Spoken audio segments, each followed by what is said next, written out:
السلام عليكم ورحمة الله وبركاته. وعليكم السلام ورحمة الله وبركاته. إن الحمد لله نحمده ونستعينه ونستغفره ونعوذ بالله من شرور أنفسنا وسيئات أعمالنا من يهده الله فلا مضل له ومن يضلله فلا هادي له وأشهد أن لا إله إلا الله وحده لا شريك له وأشهد أن محمدا عبده ورسوله أما بعد رب اشرح لي صدري ويسر لي أمري واحلل عقدة من لساني يفقهوا قولي رب زدني علما رب زدني علما। সম্মানিত আজকের ক্লাসে উপস্থিত দিনপ্রেমী ভাই সকল, যাবতীয় প্রশংসা গুণগান সেই মহান আল্লাহ তাবারক ওয়া তাআলা নিমিত্তে, যিনি আমাদের সকলকে হাদিসে রাসূল পড়ার জন্য এখানে একত্রিত হওয়ার তৌফিক দিয়েছেন, তার হাদিসকে জানা বোঝার জন্য। তাই আমরা সকলেই তার প্রশংসা করি, আমরা সকলেই বলি আলহামদুলিল্লাহ। আলহামদুলিল্লাহ।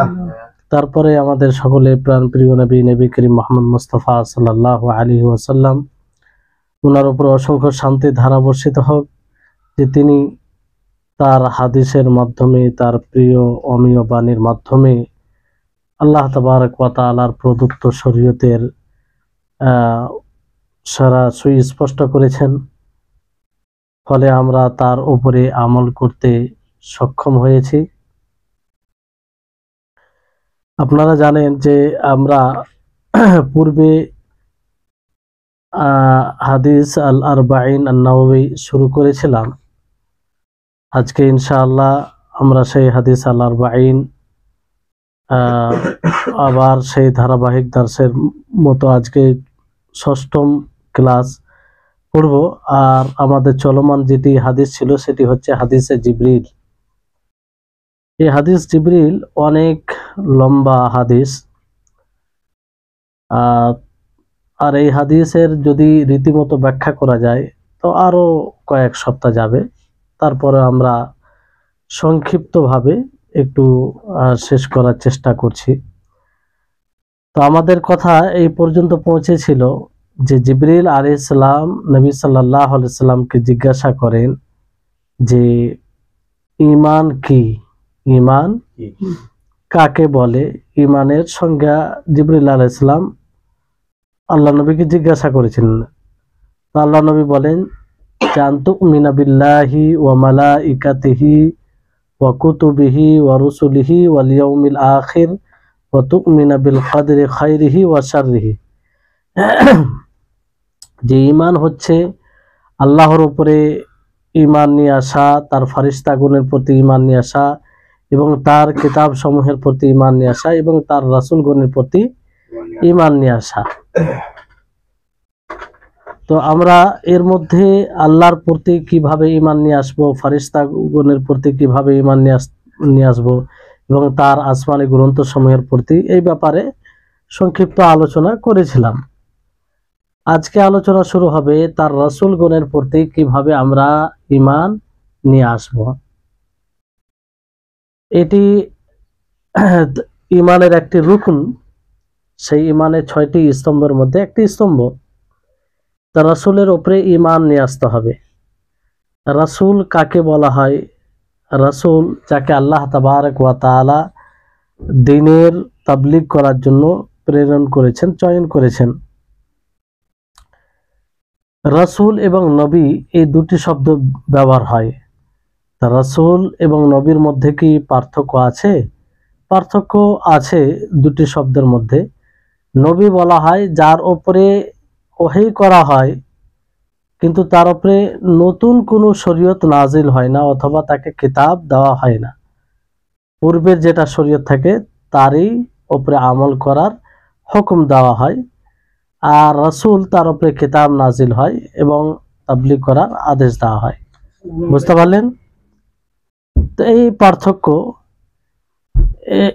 কিন্তু কোরআনে যতগুলো নবীর কথা বলা হয়েছে, নবীর শব্দ যেখানে ব্যবহার করা হয়েছে, সেখানে নবী বলতে রাসূলকে বোঝানো হয়েছে। কাকে বোঝানো হয়েছে? রাসূলকে বোঝানো হয়েছে।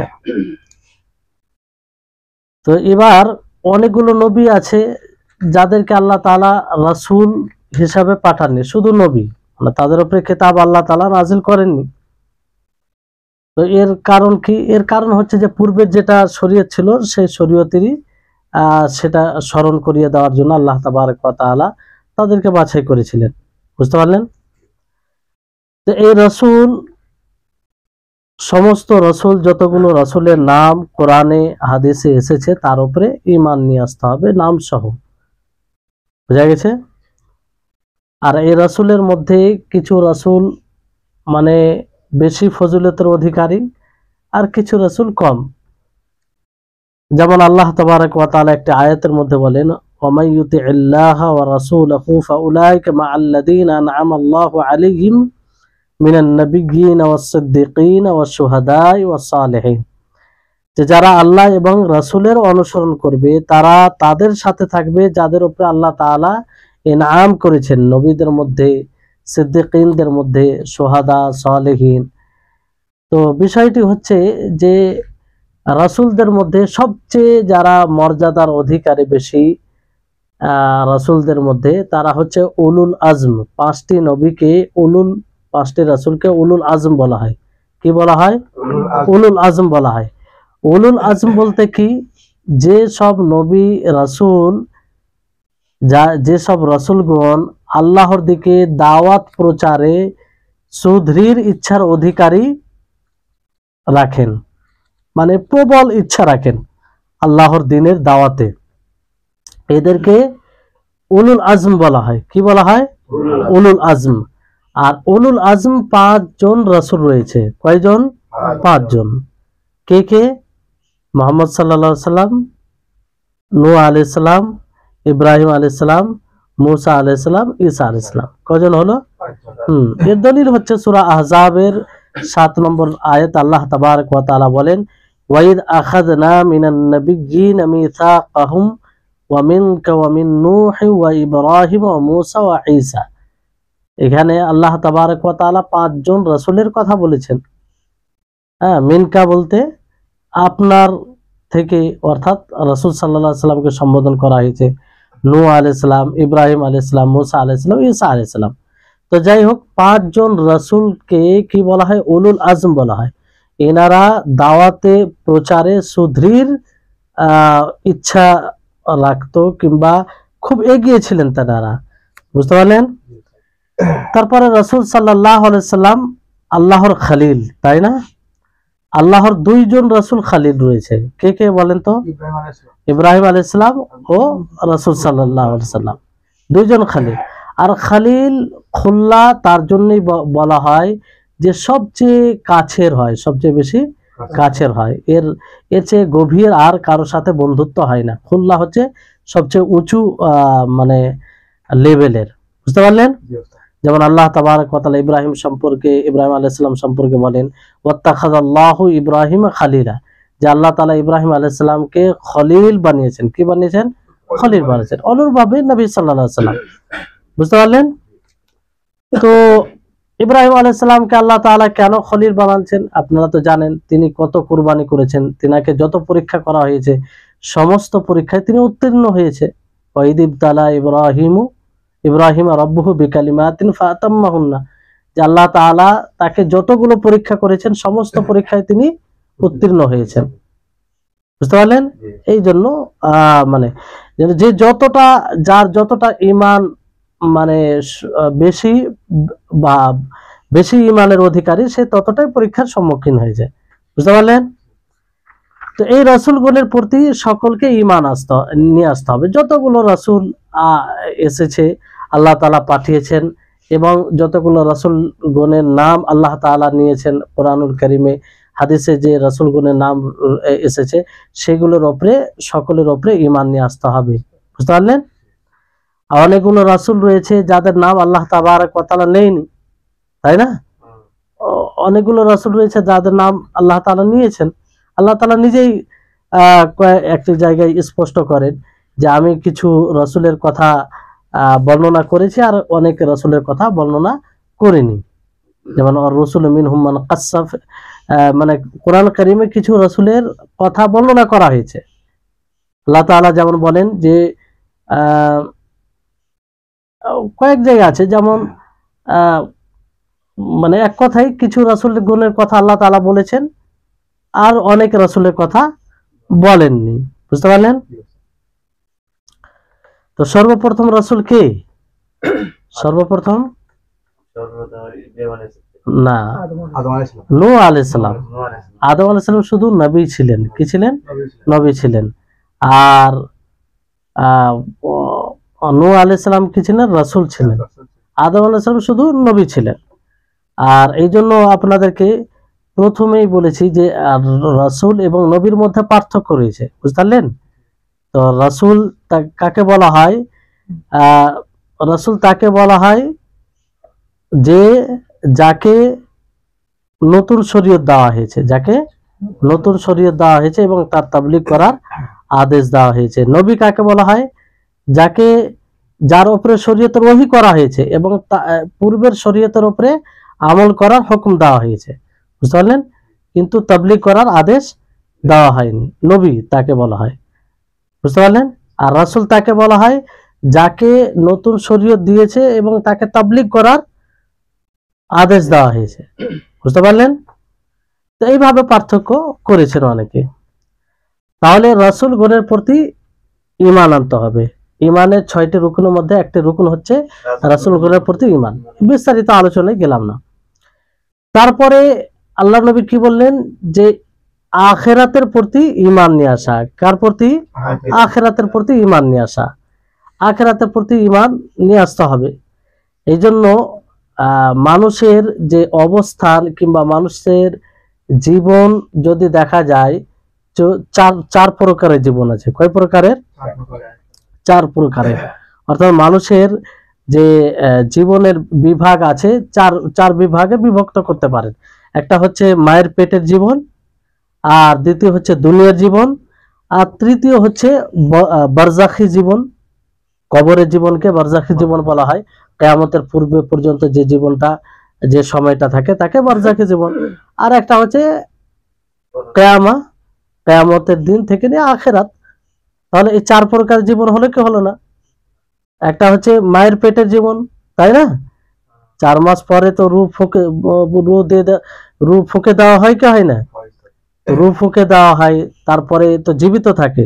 আর 9 মাস পর্যন্ত, 10 মাস পর্যন্ত জীবিত থাকে। তো ওটা একটা জীবন হলো কি হলো না? তারপরে দুনিয়ার জীবন, যে জীবনটা আমরা মানে জীবন যাপন করছি। আর তারপরে বারজাখী জীবন, কবরের জীবন, কিয়ামত পর্যন্ত যতগুলো লোক মারা যাচ্ছে, এখন কি তাদের জীবনটা বারজাখী জীবন। আমরা মারা যাব, কিয়ামত পর্যন্ত যতদিন থাকবো, এটা কি এক কথায় কবরের জীবনটা কি বারজাখী জীবন। তারপরে আখিরাতের জীবন। তো এর উপরে ঈমান নিয়ে আসতে হবে। তো ইয়াউমে আখিরাতের প্রতি ঈমান নিয়ে আসতে গিয়ে কয়েকটি বিষয়কে লক্ষ্য রাখতে হবে। বুঝতে পারলেন? প্রথম বিষয় হচ্ছে যে কিয়ামত ঘটবে, এর প্রতি ঈমান নিয়ে আসতে হবে। একদম এমন ভাবে ঈমান নিয়ে আসতে হবে যে এতে কোনো প্রকারের সন্দেহ নেই। আর কবর থেকে সমস্ত মানুষকে আবার উঠতে হবে, মানুষকে পুনরুত্থিত হতে হবে। বুঝতে পারলেন? এর অসংখ্য দলিল আছে। যেমন আল্লাহ তাবারক ওয়া তাআলা বলেন, সুম্মা ইন্নাকুম ইয়াওমাল কিয়ামাতি তুবআসুন, যে কিয়ামত দিবসে তোমাদেরকে পুনরুত্থিত করা হবে, আবার ওঠানো হবে। বুঝতে পারলেন? আবার জীবন দেওয়া হবে। তো এইভাবে অনেক দলিল আছে। যেমন এক হাদিসে নবী করিম মুহাম্মদ সাল্লাল্লাহু আলাইহি ওয়াসাল্লাম বলেন, ইউহশারুন নাসু ইয়াওমাল কিয়ামাতি হুফাতান উরাতান গুরলা, যে কিয়ামত দিবসে মানুষকে উলঙ্গ, নগ্ন পা এবং খাতনাবিহীন অবস্থায় আল্লাহ তাআলা একত্রিত করবেন। তাহলে একত্রিত করবেন মানে কি? আবার আল্লাহ তাআলা রূহ দিবেন এবং জীবিত হবে, পুনরুত্থিত হবে। বুঝতে পারলেন? এইভাবে অনেক দলিল আছে। তাহলে প্রথম বিষয় কি? যে কিয়ামত ঘটবে, আবার জীবিত হতে হবে, এর উপরে পরিপূর্ণভাবে বিশ্বাস রাখতে হবে, ঈমান নিয়ে আসতে হবে। বুঝতে পারলেন? দ্বিতীয় বিষয় হচ্ছে যে আখিরাত সম্পর্কে কিতাবুল্লাহ, আল্লাহর কিতাবে যা কিছু বলা হয়েছে, এবং হাদিসে যা কিছু বলা হয়েছে তার উপরে ঈমান নিয়ে আসতে হবে। কি বললাম? যে আখিরাত সম্পর্কে হাদিসে যা বলা হয়েছে, কোরআনে যা বলা হয়েছে তার উপরে ঈমান নিয়ে আসতে হবে, বুঝতে পারলেন? আর এতে কোনো প্রকারের সন্দেহ করা যাবে না। তৃতীয় বিষয় হচ্ছে যে আখিরাতের মানুষ যখন আবার পুনরুত্থিত হবে,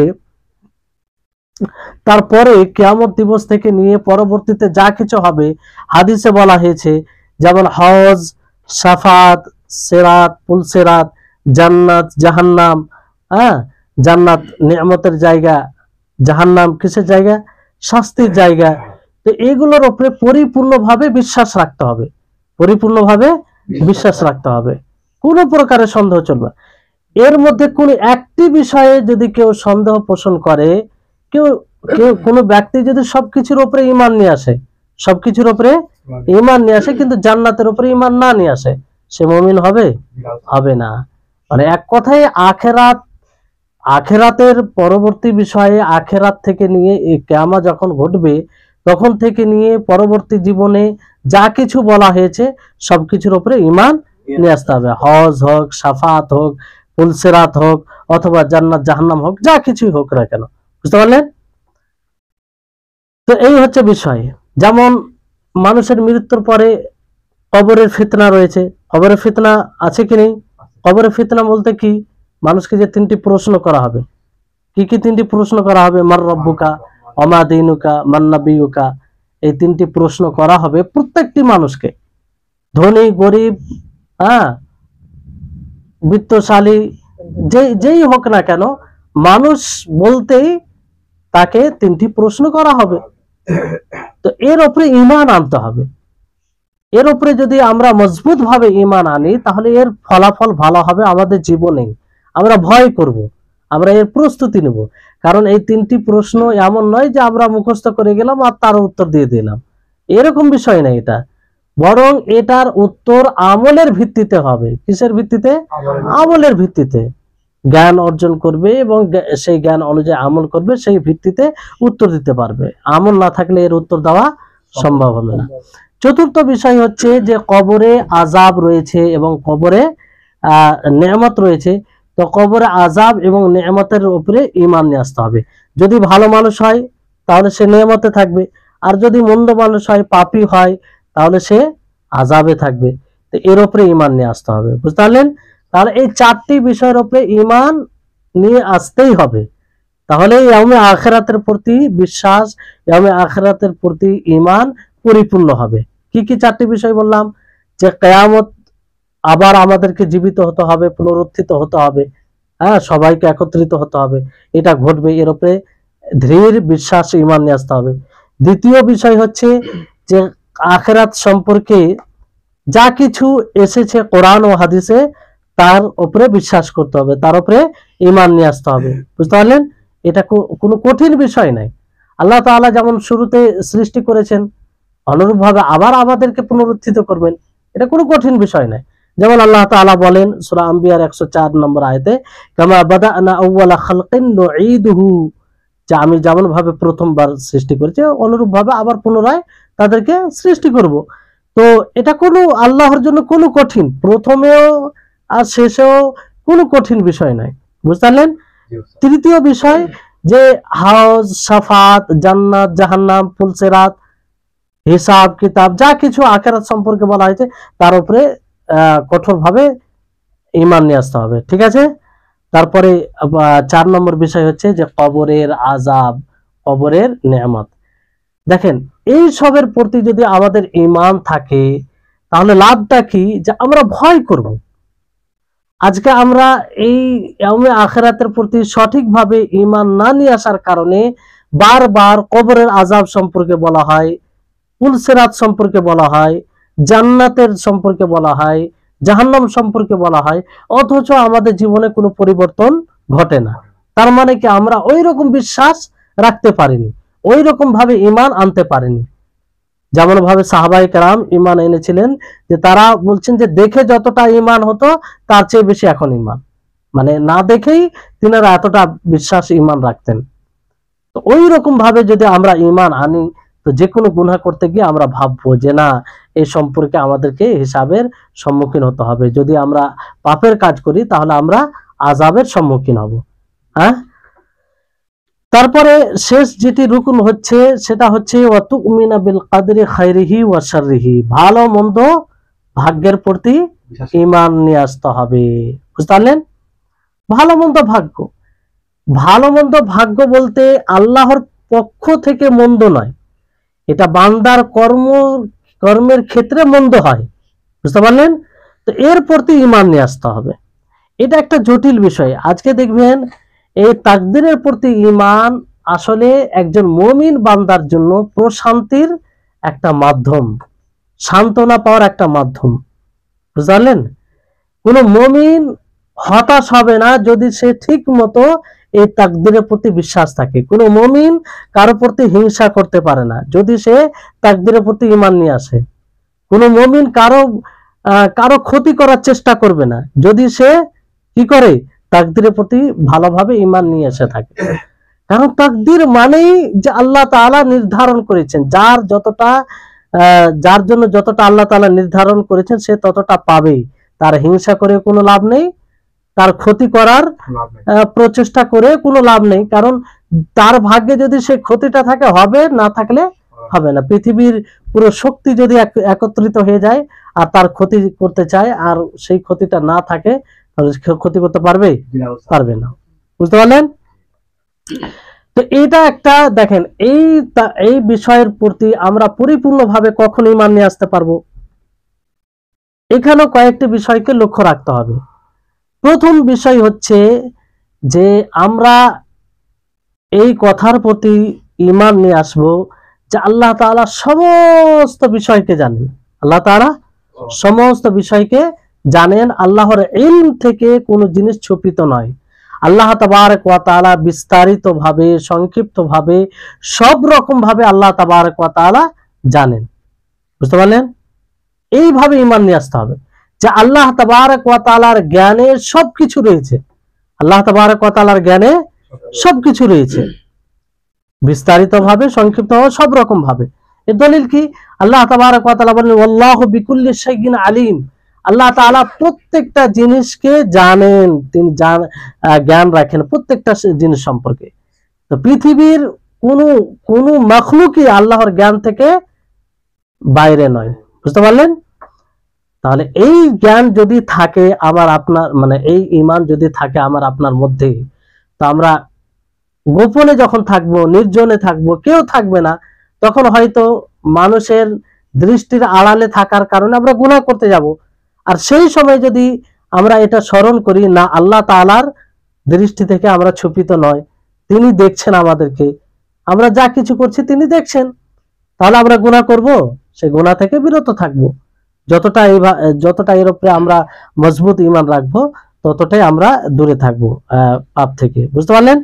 এর অসংখ্য দলিল আছে। তাহলে প্রথম কি বিষয় বললাম যে আল্লাহ তাআলা সবকিছুই জানেন। আল্লাহ তাআলা সবকিছু জানেন। এটা তাকদীরের প্রথম ধাপ মনে করেন। তাকদীরের প্রথম ধাপ যে আল্লাহ তাআলা সবকিছু, সব বিষয়কে জানেন। বুঝতে পারলেন? আমি আপনি আগামীতে কি করবো আল্লাহ তাআলা জানবে না? আচ্ছা, এখানে যদি কোনো ব্যক্তিকে জিজ্ঞাসা করা হয় যে আচ্ছা বলেন তো যে আপনি আগামী কালকে কি করবেন, এটা আল্লাহ তাআলা জানে কি জানে না? যদি সে বলে যে জানে না, তাহলে আল্লাহ তাআলা পরিপূর্ণ জ্ঞানী হলো না। কোন জিনিস জানে না তার মানে পরিপূর্ণ জ্ঞানী নয়। আর আল্লাহ তাআলার জন্য এটা বলা সম্ভব? কখনো সম্ভব নয়। আল্লাহ তাআলা পরিপূর্ণ জ্ঞানী, জ্ঞানে কোনো প্রকারের ত্রুটি নেই। তো আল্লাহ তাআলা আমি আগামী কালকে, আগামী বছরে, আগামী জীবনে কি করবো আল্লাহ তাআলা সবকিছু জানেন। এটাই কদর, তাকদীর। প্রথম ধাপ কি? আল্লাহ তাআলা জানেন। বুঝলেন? তো এর উপরে আমরা যতটা মজবুত ঈমান রাখবো ততটাই আমরা আল্লাহর সন্তুষ্টি লাভ করতে পারবো। আল্লাহর নিষেধাজ্ঞা থেকে, আল্লাহ তাবারক ওয়া তাআলাকে যেসব জিনিস অসন্তুষ্ট করে সেসব জিনিস থেকে আমরা বিরত থাকবো এবং আল্লাহর ভয় আমাদের হৃদয়ে আসবে। বুঝতে পারলেন? তৃতীয় বিষয় হচ্ছে যে এই কথার উপরে ঈমান নিয়ে আসা যে আল্লাহ তাবারক ওয়া তাআলা সবকিছু লৌহে মাহফুজে লিখে রেখেছেন। কিসে লিখে রেখেছেন? লৌহে মাহফুজে লিখে রেখেছেন। আল্লাহ তাআলা কি বলেন? ওয়া কুল্লা শাইইন আহসাইনাহু ফি ইমামিম মুবিন, যে আমি প্রত্যেকটা জিনিসকে কিতাবে লৌহে মাহফুজে লিখে রেখেছি। বুঝতে পারলেন? এইভাবে আরো আয়াত রয়েছে। যেমন একটি হাদিসে নবী করিম মুহাম্মদ সাল্লাল্লাহু আলাইহি সাল্লাম বলেন যে আল্লাহ তাআলা সর্বপ্রথম কাকে সৃষ্টি করেন? কলমকে। আল্লাহ তাআলা কলমকে সৃষ্টি করেন। কলমকে সৃষ্টি করার পরে আল্লাহ তাআলা কলমকে বলেন উক্তুব, হে কলম তুমি লিখো। তো কলম বলল ক্বালা রাব্বি, হে আমার রব, মাযা আকতুবু, আমি কি লিখবো, আমি কি লিখবো। আল্লাহ তাআলা যখন লিখতে বললেন, সে কলম বলে যে আমি কি লিখবো। তখন আল্লাহ তাআলা বলেন উকতুব মা হুয়া কাইনুন, যে তুমি সবকিছু লিখো যা হবে, যা হবে। ফাজারা ফি তিলকা সাআতে বিমা হুয়া কাইনুন ইলা ইয়াউমিল কিয়ামা, তো কিয়ামত দিবস পর্যন্ত যা কিছু ঘটবে সবকিছু কলম লিখে ফেললো। বুঝতে পারলেন? তো আল্লাহ তাআলা কলমকে লেখার আদেশ দিলেন, সে কলম লিখে ফেললো। তো এইখান থেকে এটা স্পষ্ট হচ্ছে যে আল্লাহ তাআলা সবকিছু লৌহে মাহফুজে লিপিবদ্ধ করে রেখেছেন। এই যে আজকে আপনারা আলোচনা করছি, আপনারা শুনছেন, আমরা উপস্থিত হয়েছি, এটা পূর্বে থেকেই লিপিবদ্ধ, তাই না? যে আমরা এই কল্যাণের অধিকারী হব আজকে, তাই না? তো সবকিছু লিপিবদ্ধ, এর উপরে ঈমান নিয়ে আসতে হবে। বুঝতে পারলেন? এবার এখানে প্রশ্ন যে লৌহে মাহফুজ কেমন? এগুলো গায়বী বিষয়। যতগুলো গায়বী বিষয় আছে সে সম্পর্কে একটা নীতিমালা মনে রাখবেন, যে যতগুলো গায়বী বিষয়, যে কোরআন হাদিসে যতটা এসেছে ততটার উপর আমরা ঈমান আনবো। সেটা কেমন, সেটা কি ধরনের, এগুলো বিষয় নিয়ে ভাবার আমাদের কোনো প্রয়োজন নেই, কারণ ওই ব্রেন শক্তি আমাদেরকে আল্লাহ তাআলা দেয়নি যে আমরা সেই বিষয় নিয়ে ভাববো। কোরআন হাদিসে যেমন ভাবে লৌহে মাহফুজে এসেছে, তো তার উপর আমরা ঈমান আনছি যে আল্লাহ তাআলা লৌহে মাহফুজে লিখেছেন। লৌহে মাহফুজ সেটা কিসের হবে? লকড়ির হবে না লোহার হবে না, তার পরিমাণ কতটা, তার ওজন কতটা, এগুলো যেহেতু কোরআন হাদিসে আসেনি, ওই জন্য আমরা সেই বিষয় নিয়ে ভাববো না। বুঝতে পারলেন? তো এটা হচ্ছে। এবার এখানে এটা তাকদীরের দ্বিতীয় ধাপ মনে কি, যে আল্লাহ তাআলা সবকিছু জানেন, তারপরে লিখেছেন। বুঝতে পারলেন? আর এই লিখার মধ্যে কয়েকটি বিষয় রয়েছে। একটা হচ্ছে এটাকে কিতাবা মানে লিখেছেন, একটা হচ্ছে আম ভাবে লেখা। আম ভাবে লেখা যেটা লৌহে মাহফুজে, আল্লাহ তাআলা সবকিছু লৌহে মাহফুজে লিখেছেন। বুঝতে পারলেন? দ্বিতীয় হচ্ছে একটা বলা হয় আল কিতাবা আল উমরিয়া। আল কিতাবা আল উমরিয়া মানে সেটা কি বছরে বছর না, মানে পুরো বয়সে লেখা হয়। যখন পেটের মধ্যে থাকে মানুষ, রূহ ফোকার সময় হয়, তখন আল্লাহ তাআলা ফারিস্তা পাঠান কি পাঠান না, যে তার রুজি লিখে দাও, সে ভালো হবে না মন্দ হবে সেটা লিপিবদ্ধ করে দাও। তো সেটা কি, সে মৃত্যু পর্যন্ত কি করবে, কেমন হবে, সেটা লিপিবদ্ধ করে দেওয়া হয়। তো এটাকে বলা হয় কিতাবা উমরিয়া। আর আরেকটা হচ্ছে কিতাবা হাউলিয়া, মানে বছরে লেখা হয়। লাইলাতুল কদরের রাত্রে নির্ধারণ করা হয় যে সে বছরে কি করবে। তো এইভাবে মানে তাকদীরের লেখার ধাপগুলো রয়েছে। তো এক কথায় দ্বিতীয় ধাপ যেটা, সেটা হচ্ছে যে আল্লাহ তাআলা সবকিছু লিখে রেখেছেন। আল্লাহ তাআলা কি করেছেন? সবকিছু লিখে রেখেছেন। তৃতীয় বিষয় হচ্ছে যে যা কিছু এই দুনিয়াতে ঘটেছে, ঘটছে এবং ঘটবে, এই সব কিছু কার মাশিয়াতে, কার ইচ্ছাতে? আল্লাহ তাবারক ওয়া তাআলার ইচ্ছাতে। আল্লাহ তাবারক ওয়া তাআলার ইচ্ছা ব্যতীত কিছুই হয় না। এমনকি মন্দ জিনিসও যেটা হয় সেটাও আল্লাহর ইচ্ছাতে। সেটা কখন? ইচ্ছার মধ্যে ভাগ রয়েছে, একটা হচ্ছে ইরাদা শারঈয়া আর একটা হচ্ছে ইরাদা কাউনিয়া। তো যেগুলো মন্দ বিষয় থাকে সেটা ইরাদা কাউনিয়া আসে, মানে আল্লাহ তাআলা বান্দার কর্মক্ষেত্রে সেটা ওই উপযুক্ত হয়, ইচ্ছা হয় তখন ঘটে যায়। আর শারঈয়া বলতে কি, যে ইচ্ছাতে যেটা করলে মানুষ আল্লাহ তাআলা সন্তুষ্ট হবে সেটাকে ইরাদা শারঈয়া বলা হয়। তো এই হচ্ছে এক কথায় পৃথিবীতে যা কিছু ঘটে কার ইচ্ছায়? আল্লাহ তাবারক ওয়া তাআলার ইচ্ছায়। বুঝতে পারলেন? এর প্রতি ঈমান নিয়ে আসতে হবে। এটা এটা এই কথা কেন বলা হচ্ছে, অনেকেই ভাবে যে আল্লাহ তাআলা তকদিরে তো লিখে দিয়েছেন, তা আমাদের কোনো ইচ্ছা নেই, এটা হবেই, মানে এরকম ধারণা রাখে যে আমাদের ইচ্ছার আমাদের কোনো ভূমিকা থাকে না সেখানে। তো এই ধারণা সঠিক? আপনি তো আগামীতে কি করব জানি না। তো আমাকে যে আল্লাহ তাআলা বিবেক দিয়েছে, সেই বিবেক অনুযায়ী কাজ করতে হবে কি হবে না? তো সেখানে আমাদের ইচ্ছা থাকছে কি থাকে না? আমাদের ইচ্ছা থাকছে, কিন্তু সাথে সাথে আগে আমরা যখনই সেই কাজে মানে ধাবিত হই, তখন আল্লাহ তাআলার ইচ্ছা হয় আর সেটা ঘটে যায়। বুঝতে পারলেন? মানে যদি বলা হয় যে আল্লাহ তাআলার ইচ্ছা নেই, তার মানে আল্লাহ তাআলার ইচ্ছা ব্যতীত এটা ঘটে গেল, এটা কি করে সম্ভব যে আল্লাহ তাআলা সেই সত্তা, তার ইচ্ছা ব্যতীত কোনো জিনিস ঘটে যাওয়া? বুঝতে পারলেন? তো এই হচ্ছে, এর দলিল অনেক আছে, যেমন আল্লাহ তাআলা বলেন ওয়া মা তাশাউনা ইল্লা ইয়াশা আল্লাহু রাব্বুল আলামিন, যে রব্বুল আলামিন যেটা চাইবেন সেটাই তোমরা যেটা চাইবে সেটা নয়, বরং রব্বুল আলামিন আল্লাহ তাবারক ওয়া তাআলা যেটা চাইবেন সেটাই হবে। বুঝতে পারলেন? চতুর্থ যেটা ধাপ হচ্ছে সেটা হচ্ছে সৃষ্টি করা। কি? আল্লাহ তাআলা সৃষ্টি করেছেন, সব কিছুকে সৃষ্টি করেছেন, যত কিছু রয়েছে সবকিছুকে সৃষ্টি কে করেছেন? আল্লাহ তাআলা। মখলুক বলতে তার খালিক আল্লাহ তাআলা। বুঝতে পারলেন? আল্লাহ ব্যতীত যা আছে সবই মখলুক, আল্লাহ ব্যতীত যা আছে সবই কি? মখলুক। তো সবকিছু আল্লাহর সৃষ্টি। ওয়া খালাকা কুল্লা শাইইন ফাকাদ্দারাহু তাকদীরা। আল্লাহ তাআলা প্রত্যেকটা জিনিসকে সৃষ্টি করেছেন। তাহলে এই চারটি বিষয়ের উপরে আপনি যখন পরিপূর্ণ ঈমান নিয়ে আসবেন, তখনই এই তকদিরের প্রতি পরিপূর্ণ ঈমান হবে। একটা কি? প্রথমে যে আল্লাহ তাআলা সবকিছু জানেন, ভালো করে মনে রাখেন, আল্লাহ তাআলা সবকিছু জানেন, তার জ্ঞান থেকে কোনো জিনিস ছুপিত নয়।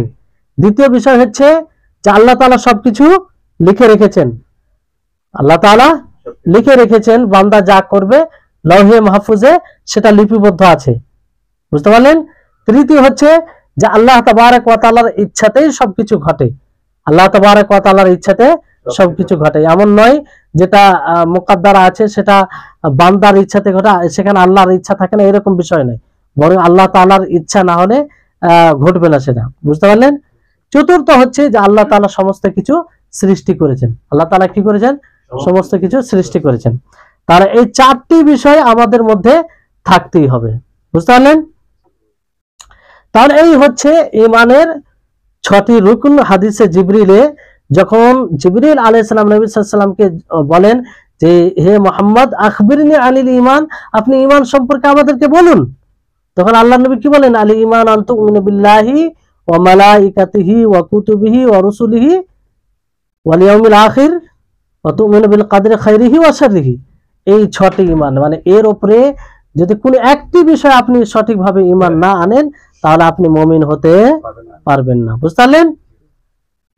তাহলে এই হচ্ছে বিষয়।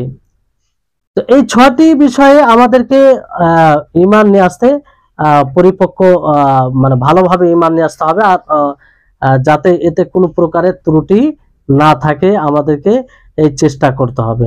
বুঝতে পারলেন? তারপরে জিবরিল আলাইহিস সালাম যখন নবী করিম মুহাম্মদ সাল্লাল্লাহু আলাইহি ওয়াসাল্লাম বললেন যে ঈমান এটা আল্লাহর উপরে ঈমান নিয়ে আসা, তার ফেরেশতাগণের প্রতি ঈমান নিয়ে আসা, কিতাব সমূহের প্রতি ঈমান নিয়ে আসা, রাসূলগণের প্রতি ঈমান নিয়ে আসা, তারপর ইয়াউমে আখিরাতের প্রতি ঈমান নিয়ে আসা, ভালো মন্দ ভাগ্যের প্রতি ঈমান নিয়ে আসা, তখন জিবরিল আলাইহিস সালাম কি বলেন? যে সাদাক্তা, যে আপনি সত্য বললেন। তো সাহাবায়ে কেরাম আশ্চর্য বোধ করছিলেন যে তিনি প্রশ্ন করছেন, আবার তিনি বলছেন যে সাদাক্তা, আপনি সত্য বললেন। তো এই হচ্ছে বিষয়। তারপরে জিবরিল আলাইহিস সালাম কি জিজ্ঞাসা করলেন? আখবিরনি আনিল ইহসান, যে হে আল্লাহর নবী আপনি ইহসান সম্পর্কে বলুন। কি সম্পর্কে? ইহসান। এই ইহসান শব্দটি উঁচু লেভেলের শব্দ, মানে ইসলামের 3টি পর্যায় রয়েছে। কয়টি? 3টি ধাপ রয়েছে। প্রথম হচ্ছে ইসলাম। প্রথম কি? ইসলাম। তারপরে ঈমান, তারপরে কি? ঈমান, তারপরে কি? ইহসান। তো ইসলাম হচ্ছে সর্বপ্রথম, তারপরে আরেকটু উঁচু গেলে ঈমান, তার উপরে উঁচু গেলে ইহসান। বুঝতে পারলেন? তো আপনি যতক্ষণ না ইসলামকে মজবুত না করবেন, ঈমান আপনার মজবুত হবে না। যতক্ষণ না আপনি ঈমানকে মজবুত না করবেন ততক্ষণ আপনার মধ্যে ইহসান আসবে না। ইহসানটা খুব বড় লেভেল, উঁচু লেভেলের জিনিস, বুঝতে পারলেন? আর ইহসান বলতে আপনি মুহসিন, আপনার মধ্যে ইহসান আছে, তার মানে আপনার মধ্যে ইসলামও আছে, আপনার মধ্যে ঈমানও আছে। ঈমান ইহসান, ঈমান এবং ইসলাম, ঈমান ইসলাম ছাড়া আপনি মুহসিন ইহসান আপনার মধ্যে থাকতে পারে না, বুঝতে পারলেন? তো এই ইহসান মানে কি? এই ইহসান দুই প্রকারের হয়। কয় প্রকারের? দুই প্রকারের হয়। এই বিষয়টাকে বেশি বেশি করে বোঝা উচিত আমাদের। না আমাদেরকে উঁচু লেভেলে যেতে হবে কি হবে না? না নিচু লেভেলে থাকবো? উঁচু লেভেলে থাকতে হবে যাতে আমরা জান্নাতের সেই উঁচু মাকাম পাই। হ্যাঁ, তো ইহসান আসলে কোনো জিনিসকে সুঠম ভাবে, ভালোভাবে, মানে যেমন ভাবে করা উচিত সেভাবে করা, উত্তম ভাবে করা, উত্তম ভাবে, এরকম ইতকান ইহকাম এর অর্থে আসে। তো এটা মানে খালিকের সাথেও ইহসান হয়, খালিক মানে স্রষ্টার সাথে, আর মখলুকের সাথেও ইহসান হয়। তো খালিকের সাথে ইহসান কি? খালিকের সাথে ইহসান হলো যে আপনার ইবাদত ইখলাসের উপরে নির্ভর করবে। আপনি ইবাদত কি হিসাবে করবেন? একমাত্র আল্লাহর জন্যই করবেন, ইখলাসের সাথে ইবাদত করবেন এবং রাসূলুল্লাহ সাল্লাল্লাহু আলাইহি ওয়াসাল্লামের অনুসরণ করে আপনি ইবাদত করবেন। এই দুটি জিনিসকে বজায় রেখে যদি আপনি ইবাদত করেন তাহলে এটা কি হবে? ইহসান হবে। এটা কি হবে? ইহসান কার সাথে হবে? এটা খালিকের সাথে। তো খালিকের সাথে ইহসান বুঝতে পারলেন? খালিকের সাথে আপনি মুহসিন তখনই হবেন যখন আপনি ইবাদত নিছক তার জন্যই করবেন, ইখলাসের সাথে করবেন। দ্বিতীয় বিষয় হচ্ছে যে সেই ইবাদতটি নবী করিম মুহাম্মদ সাল্লাল্লাহু আলাইহি ওয়াসাল্লাম যেভাবে করতে বলেছেন সেভাবে আপনি ইবাদত করবেন, বুঝতে পারলেন? তাহলে এই দুটি বিষয় যদি থাকে তাহলে আপনি খালিকের সাথে কি করলেন? ইহসান করলেন। কি করলেন? ইহসান করলেন, বুঝতে পেরেছেন? খালিকের সাথে ইহসান, বুঝতে পারলেন? এবার আসুন মখলুকের সাথে ইহসান আপনি কেমন করুন। এবার এই বিষয়, যে দুটি বিষয় আপনাদেরকে বললাম খালিকের সাথে ইহসান করতে গিয়ে, এই দুটি বিষয়ে আপনি যত পরিপক্ক হবেন, যত ভালোভাবে এটা ফলো করবেন, যতটা বেশি আপনার মধ্যে পাওয়া যাবে ততটাই আপনি আল্লাহর সাথে বেশি ইহসান করবেন, ততটাই আপনি আল্লাহর সাথে মুহসিন হবেন, বুঝতে পারলেন? যে আপনি যতটা ইখলাস, নিজের আমলে ইখলাস নিয়ে আসবেন ততটা আল্লাহর সাথে আপনি ইহসান করবেন। যতটা আপনি নবী সাল্লাল্লাহু আলাইহি ওয়াসাল্লামের অনুসরণ করে আমল করবেন ততটা আপনি আল্লাহর সাথে মুহসিন হবেন, বুঝতে পারলেন? মাখলুকের সাথে ইহসান কি? মাখলুকের সাথে ইহসান হচ্ছে যে মাখলুকের সাথে কল্যাণ করা, কল্যাণ কামনা করা, কল্যাণ করা কিভাবে? মাল খরচ করে, তাদের পিছনে সময় দিয়ে, কিংবা যেভাবে পারা যায় পরামর্শ দিয়ে, সময় দিয়ে, যেভাবে পারা যায়, এটাকে মাখলুকের সাথে কি বলা হয়? ইহসান বলা হয়, বুঝতে পারলেন? তাহলে এটা হচ্ছে ইহসান। এখানে হাদিসে যখন জিবরিল আলাইহিস সালাম জিজ্ঞাসা করেন কাকে? নবী সাল্লাল্লাহু আলাইহি সাল্লামকে ইহসান সম্পর্কে, তখন আল্লাহ নবী কি বললেন? যে ইহসান হলো আনতা আবুদাল্লাহ কাআন্নাকা তারা, যে তুমি এমন ভাবে ইবাদত করবে, এমন অনুভূতি নিয়ে ইবাদত করবে যে তুমি আল্লাহকে দেখছো। তুমি কাকে দেখছো? আল্লাহকে দেখছো। তাহলে এখানে আর এই বিষয়টি তখনই সাব্যস্ত হবে, তখনই পাওয়া যাবে যে যখন যে আমলে দুটি বিষয় পাওয়া যাবে। কটি বিষয়? দুটি বিষয়। একটা হচ্ছে ইখলাস আর একটা হচ্ছে নবী করিম মুহাম্মদ সাল্লাল্লাহু আলাইহি ওয়াসাল্লামের অনুসরণ। এই দুটি জিনিস পাওয়া গেলে আল্লাহর সাথে ইহসান হবে। কি হবে? আল্লাহর সাথে ইহসান হবে।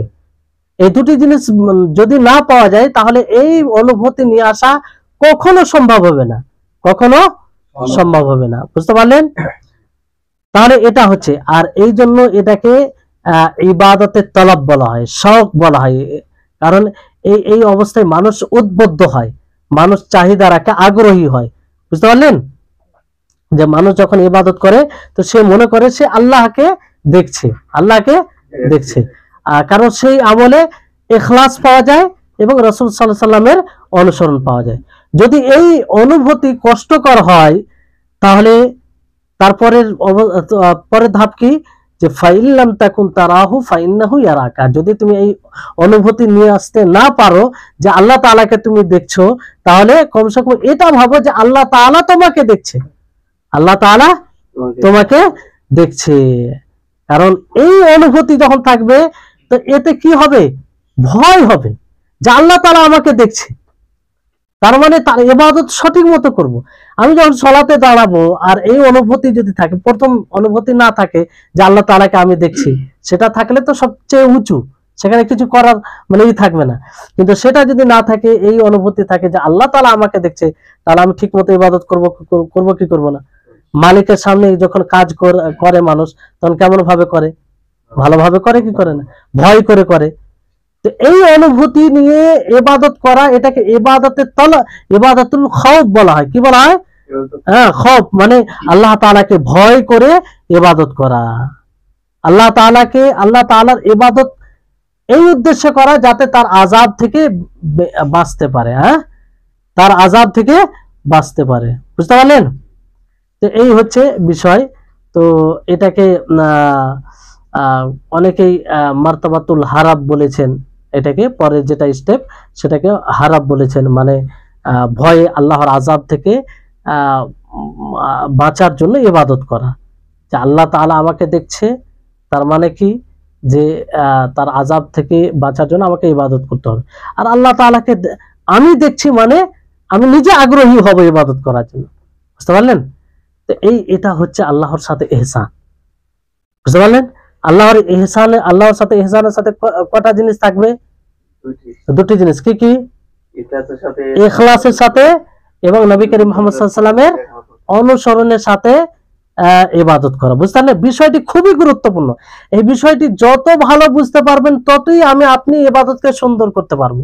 আর আল্লাহ তাআলা এই জন্যই আমাদেরকে সৃষ্টি করেছেন যে আল্লাযী খালাকাল মাউতা ওয়াল হায়াতা লিয়াবলুয়াকুম আইয়ুকুম আহসানু আমালা। আল্লাহ তাআলা মরণ জীবনকে সৃষ্টি করেছেন যাতে আল্লাহ তাআলা দেখে যে কে তোমাদের মধ্যে উত্তম ভাবে আমল করে। তো উত্তম কখন হবে? যখন ইহসান পাওয়া যাবে। আর ইহসান কখন পাওয়া যাবে? যখন ইবাদতে ইখলাস পাওয়া যাবে এবং রাসূল সাল্লাল্লাহু আলাইহি সাল্লামের অনুসরণ পাওয়া যাবে। বুঝতে পারলেন? তো এই হচ্ছে বিষয়। তো ইনশাআল্লাহ আরো ইহসান সম্পর্কে কিছু কথা আছে, খুব গুরুত্বপূর্ণ কথা। আগামী ক্লাসে আমরা সেটা পূর্ণ করার চেষ্টা করব এবং বাকি হাদিসের যেগুলো অংশ আছে সেগুলো নিয়ে আলোচনা করব। আজকে সময় হয়ে গেছে প্রায়। আল্লাহ তাবারক ওয়া তাআলা নিকটে দোয়া করব, আল্লাহ যেন আমাদের সকলকে নবী করিম মুহাম্মদ সাল্লাল্লাহু আলাইহি ওয়াসাল্লামের হাদিস অনুযায়ী জীবন যাপন করার এবং ইবাদত করার তৌফিক দান করেন। আর এইভাবেই যেন আমরা ক্লাসে উপস্থিত হয়ে নিজেকে জ্ঞান দ্বারা সজ্জিত করতে পারি আর সেই অনুযায়ী আমরা আমল করতে পারি। ওয়া আখির দাওয়ানা আনিল হামদুলিল্লাহি রাব্বিল আলামিন। আসসালামু আলাইকুম ওয়া রাহমাতুল্লাহি ওয়া বারাকাতুহু।